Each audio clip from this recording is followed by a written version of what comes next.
ഇനി നോക്കാൻ പോകുന്നത് another repeatedly asked question in KMAT. How many numbers between 400 and 800 are divisible by 13? എപ്പോഴും ചോദിക്കാറുണ്ട്. കഴിഞ്ഞ സെഷൻ 2-ല് 2024 സെഷൻ 2-ലും ഇതുപോലൊരു ക്വസ്റ്റ്യൻ ഉണ്ടായിരുന്നു.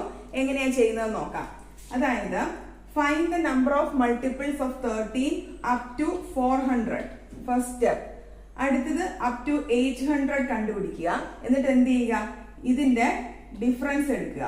ഡിഫറൻസ് എടുക്കുമ്പോൾ we will get the number of multiples in the range 400 to 800.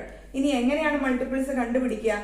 എത്ര നമ്പേഴ്സ് ഡിവിസിബിൾ ആണെന്ന് എങ്ങനെ കണ്ടുപിടിക്കും? Just divide it. അപ്പോൾ എന്താണ് 400 ഡിവൈഡഡ് ബൈ 13 എത്ര കിട്ടും? 3 times 39 10 ആണ്. ഇത് ലെസ് ആണ്, സോ 0. ഇത് മതി. ഇനി എക്സ്റ്റെൻഡ് ചെയ്യേണ്ട കാര്യമില്ല. We just need this number 30. Now do this for 800 also. 6 times 78 20 വന്നു. 1 13 so 7. ഇത്രയേ ഉള്ളൂ പരിപാടി. ഇനി take the difference of these two quotients. 61 minus 30 that is 31.